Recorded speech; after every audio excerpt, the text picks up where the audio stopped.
لیکن بیٹا آگے دیکھیں کیا نکلا. اسی واقعہ ہرہ پر امام احمد بن حنبل رحمۃ اللہ علیہ کا قول صحیح سند کے ساتھ اسی ابن جوزی کی کتاب میں موجود ہے, صفحہ نمبر 40 پہ, جو عربی میں نسخہ ہے, اردو میں آپ کو مل جائے گا. یہ امام احمد بن حنبل سے ان کے شاگرد نے پوچھا یزید ابن معاویہ کے بارے میں کہ کیا آپ یزید ابن معاویہ کے بارے میں آپ کا کیا خیال ہے. یہ اب میں آپ کو بتانے لگا ہوں کہ اہل حدیث کا کیا موقف تھا. سب سے بڑے اہل حدیث اہل سنت امام احمد بن حنبل المتوفا 241 ہجری, جو اہل سنت کے بڑے ائمہ ہیں, بخاری اور مسلم کے استاد ہیں. اور وہ کیا کہہ رہے ہیں, آپ حدیث میں کس کو لیتے ہیں کہ جی کس راوی پر بحث کرنی ہے, آپ کہتے ہیں یہ فلاں محدث اس کو ضعیف کہتا ہے. اب یہ سب سے بڑا امام اہل سنت کا کیا کہہ رہا ہے, وہ کہتے ہیں کہ یزید وہی ہے جس نے مدینے والوں کے ساتھ وہ کرتوت کیے جو اس نے کیے. شاگرد نے پوچھا یزید نے کیا کیا تھا. احمد بن حنبل نے فرمایا اس نے مدینے والوں کو لوٹا تھا. شاگرد نے پوچھا کیا ہم یزید سے حدیث بیان کر سکتے ہیں. احمد بن حنبل نے فرمایا یزید سے حدیث مت بیان کرو, اور کسی کے لیے یہ حلال ہی نہیں ہے کہ وہ یزید سے ایک حدیث بھی بیان کرے. پھر شاگرد نے پوچھا کہ جب یزید نے یہ حرکتیں کی تھیں تو کن لوگوں نے یزید کا ساتھ دیا تھا. تو احمد بن حنبل نے فرمایا اہل شام نے, یہ شامیوں نے یہ غلط کام کیا تھا جو یزید کے ساتھ مل کر اہل بیت کے ساتھ اور اہل مدینہ کے ساتھ ظلم ان پر ڈھایا تھا. یہ دوسرا کارنامہ. اور تیسرا سیاہ کارنامہ 64 ہجری میں اسی دوران حضرت عبداللہ ابن زبیر رضی اللہ تعالیٰ عنہ, یہ وہ صحابی ہیں جن کے بارے میں صحیح بخاری میں آتا ہے, جب مسلمان ہجرت کر کے مدینہ شریف آئے تو یہودیوں نے کہا ہم نے مسلمانوں پر بندش کر دی ہے, ان کے گھر اب اولاد نہیں ہوگی. تو سب سے پہلے بیٹا پیدا ہوا حضرت ابو بکر کا نواسا عبداللہ ابن زبیر, حضرت عائشہ کی جو بہن تھی اسما بنت ابی بکر, ان کا بیٹا عبداللہ ابن زبیر. اور حضور نے اپنے مبارک ہاتھوں سے ان کو گٹی دی تھی کھجور چبا کر, صحیح بخاری میں آتا ہے. یہ وہ ہیں عبداللہ ابن زبیر صحابی. یہ بھی حضرت حسین کی طرح جن چند بڑے لوگوں نے بیعت نہیں کی, کون کون تھے ان میں, حضرت حسین ابن علی, علی کا بیٹا, حضرت عباس کا بیٹا عبداللہ ابن عباس, ابو بکر کا بیٹا عبد الرحمن بن ابی بکر, اور زبیر کا بیٹا ابن زبیر, عبداللہ ابن زبیر. تو یہ نمائندہ شخصیات ہی سامنے آتی ہیں نا. مجھے بتائیں آج اگر زرداری اور نواز شریف مل کے عمران خان کی بیعت کر لیں تو کیا یہ دو بندوں کی بیعت ہوگی, پوری پارٹی کی؟ یا عمران خان اور زرداری مل کے نواز شریف کی کر لیں, یا عمران خان اور نواز شریف مل کے زرداری کی بیعت کر لیں, تو کیا یہ دو بندوں کی بیعت ہوگی, پوری پارٹی کی؟ وہ کہتے ہیں سب نے بیعت کر لی تھی. اور بھائی نمائندہ شخصیات تو امت کی یہی تھی نا, باقی تو سارے بیچارے اسی طرح ہوتے ہیں. حسین تے نہیں روزانہ ماما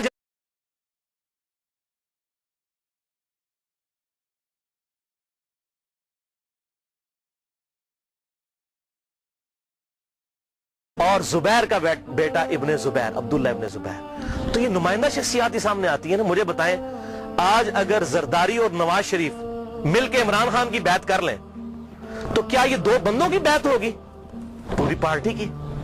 یا عمران خان اور زرداری مل کے نواز شریف کی کر لیں, یا عمران خان اور نواز شریف مل کے زرداری کی بیعت کر لیں, تو کیا یہ دو بندوں کی بیعت ہوگی, پوری پارٹی کی؟ وہ کہتے ہیں سب نے بیعت کر لی تھی. اور بھائی نمائندہ شخصیات تو امت کی یہی تھی نا, باقی تو سارے بیچارے اسی طرح ہوتے ہیں. حسین تے نہیں روزانہ ماما جمنیاں, حسین بڑھنا سوکھا ہے. آپ نے بخاری میں حضرت ابو ہریرہ کا قول سن لیا کہ وہ کہتے ہیں مجھے ڈر ہے میں ان لونڈوں کے نام بتاؤں تو مجھے قتل کر دو, تو انہوں نے اپنی جان بچائی. جان بچانا بھی فرض ہے, لیکن اعلیٰ ترین درجہ یہ ہے جو صحیح مسلم میں حدیث ہے, انٹرنیشنل کے مطابق 177 نمبر حدیث صحیح مسلم کتاب الایمان میں, کہ برائی جب دیکھو تو ہاتھ سے روکو, ہاتھ سے نہیں روک سکتے زبان سے, نہیں تو کم از کم دل میں برا جانو, لیکن ذالک اضعف الایمان, یہ ایمان کا سب سے لوئسٹ درجہ ہے. تو حضرت حسین لوئسٹ درجے پر تو نہیں تھے بھائی. جس کے جینز پروفٹ کے جینز ہوں, جس کا بلڈ اور خون نبی کا خون ہو, وہ لوئسٹ درجے پر ایمان رکھے گا؟ وہ تو آگے بڑھ کر باطل کا مقابلہ کرے گا. یہی وجہ ہے کہ حضرت حسین جو ہیں انہوں کو یہ ٹائٹل ملنا تھا. اور یہ بھی آپ بات یاد رکھیں, حضرت حسین نے حضور کی زندگی میں کیا کارنامہ کیا ہے. 6.5 سال عمر تھی, حضور صلی اللہ علیہ وسلم کی وفات ہو گئی. کارنامہ کرنا تھا. اسلام تقوی کی بنیاد پہ کسی کو ٹائٹل دیتا ہے, ان اکرمکم عند اللہ اتقاکم. حضرت حسین نے کون سا کارنامہ کیا تھا؟ کارنامہ بھائی کرنا تھا. جنتی نوجوانوں کا ٹائٹل اس لیے ملا کہ انہوں نے وہ کام کرنا تھا کہ جب امت سو چکی ہوئی تھی انہوں نے امت کو جگایا. اور ایسی بھی امت جاگی کہ آج تک جب بھی کہیں پر ظلم ہوتا ہے حسین کی مثال پیش کی جاتی ہے. لوگ کہتے ہیں کیا ہوا جی, حسین کے ساتھ بھی تو 72 لوگ تھے نا. اگر ہم تھوڑے ہیں، سورہ نحل میں آیا کہ ابراہیم علیہ السلام اکیلے ہی پوری امت ہے.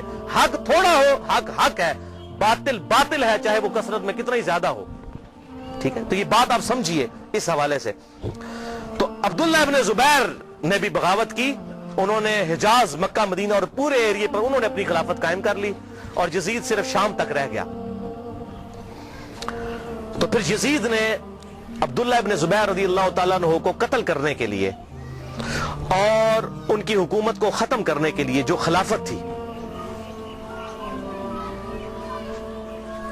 اپنے گورنروں کو بھیجا، سپہ سالاروں کو بھیجا.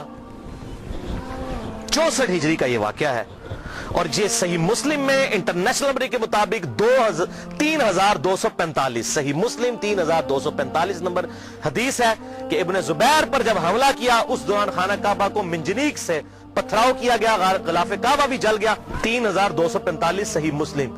یہ کرتوت ہے. کہتے ہیں جی وہ تو یہ تھے جنتی تھے، وہ بھی میں پول کھولنا کہڑے پاس جنتی سی ہو. صحیح مسلم 3245 خانہ کعبہ کو جلا دیا. لیکن پھر اس دوران پہلے واقعہ کربلا، اس کے بعد واقعہ ہرا ہوا، اور پھر ابن زبیر پہ جب حملہ کیا اسی دوران یزید مر گیا 64 ہجری کے اندر. جب مرا تو پھر ابن زبیر نے اسی جنگ کے دوران وہ مر گیا. ابن زبیر نے کہا کہ جاؤ اپنے شیطان کی خبر لو، وہ مر گیا. تو پھر اس کی فوج تتر بتر ہو گئی. پھر 9 سال تک خلیفہ رہے اس پورے ایریے کے اوپر عبداللہ ابن زبیر. پھر جب عبد الملک بن مروان کے مرنے کے بعد بنا، اس نے پھر حجاج ابن یوسف کو بھیجا. پھر دوبارہ خانہ کعبہ پر حملہ ہوا، اور وہ بھی صحیح مسلم 6496 نمبر حدیث میں موجود ہے. پھر ابن زبیر کو حجاج ابن یوسف نے، جو اسی بنو امیہ کی باقیات تھی، اس نے قتل کر کے خانہ کعبے کے دروازے پہ ان کی لاش، صحابی رسول کی لاش لٹکائی 1 ہفتے تک کے لیے. صحیح مسلم 6496. ابن زبیر کو 74 ہجری کے اندر شہید کر دیا گیا. یہ بھی انہی کا کارنامہ تھا. اب یہاں پر میں کسی محدث کا فتویٰ، کسی محقق کا فتویٰ، کسی حکومتی ملے کا فتویٰ، کسی روزی روٹی چلانے والا دین سے اس کا فتویٰ نہیں، امیر المؤمنین سیدنا عمر ابن خطاب رضی اللہ تعالیٰ عنہ کا فتویٰ صحیح بخاری سے پیش کرنے لگا ہوں. انٹرنیشنل نمبر کے مطابق صحیح بخاری میں 6830. سیدنا عمر کا جب آخری حج تھا تو آپ کو کسی نے آ کر خبر دی، اس کے بعد آپ شہید ہو گئے، کہ لوگوں میں یہ چیما گوئیاں ہیں کہ جب عمر بڑھ جائے گا تو ہم فلاں شخص کو اپنا خلیفہ بنا لیں گے، خود ہی چن لیں گے. اب یہ فلاں کون ہے، اس کو تلاش کرنا ہے. یہ فلاں کون تھا خلافت کا لالچی؟ یہ آپ کے لیے اسائنمنٹ ہے. فلاں شخص کی ہم بیعت کر لیں گے. حضرت عمر کو اتنا غصہ آیا کہ مسلمانوں کے مشورے کے بغیر. صحیح بخاری 6830 بڑی لمبی حدیث ہے. حضرت عمر فاروق رضی اللہ تعالیٰ ممبر پر چڑھے، اور ابن عباس کہتے ہیں کہ میرا گھٹنا جو ہے نا وہ بالکل ممبر کے ساتھ ٹچ تھا جب میں نے یہ حضرت عمر کا خطبہ خود سنا.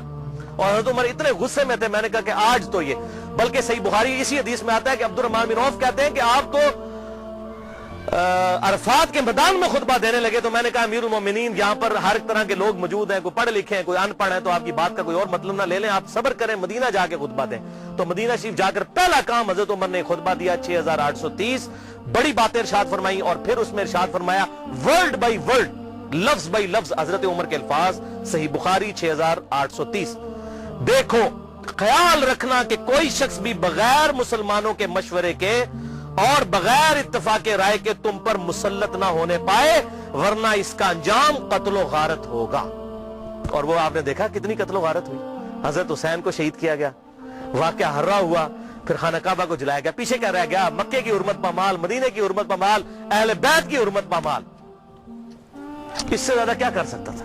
اور حضرت عمر نے پہلی پیشن گوئی کی تھی مسلمانوں کے مشورے، تو یہ تلوار کے زور پہ کیا گیا.